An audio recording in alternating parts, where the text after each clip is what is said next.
کیا آپ کو کیا لگتا ہے کہ پاکستان کے پاس صرف آخری آپشن یا اونلی آپشن یہی تھا کہ وہ اس میں شمولیت اختیار کرتے ہیں؟ کیونکہ جو انٹرنیشنل ریلیشنز کے اسٹوڈنٹس ہیں، ڈپلومیسی کے اسٹوڈنٹس ہیں، انہیں یہ پتا ہے کہ کسی بھی اس قسم کے معاہدے کے اندر جس میں عوام اور حکومت کے درمیان بھی اختلاف پایا جاتا ہو اور اصولی ہمارے موقف میں بھی خلاف ہو، کسی بھی ایسے عمل کا حصہ بننا جس کے اندر فلسطین کی ریاست کا جو خواب ہے اس کو نقصان پہنچ رہا ہو، تو کیا پاکستان کے پاس کیا آپشن رہے؟ دیکھیے، خواب تو بہت دور کی بات ہے. اس نے یہ کہا کہ میں تو کچل دوں گا تو میں اس دنیا سے مٹا دوں گا فلسطینیوں کو. یہ تو وہ کہہ رہا ہے، یہ زبان استعمال کر رہا ہے.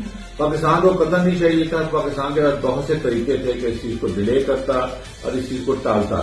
فار ایگزامپل، آپ اپنی قومی اسمبلی کے پاس جاتے ہیں، آپ کہتے ہیں کہ ہماری قومی اسمبلی ہے، چاہے وہ جل ہی ہے، لیکن آپ یہ تو باقی دنیا کو کہتے ہیں کہ دنیا یہ لوگوں نے بنائی ہے، الیکٹ کی ہے ممبر، تو یہ فیصلہ کریں کہ وہاں پہ ڈسکشن شروع ہو جاتی، بحث شروع ہو جاتی. بہت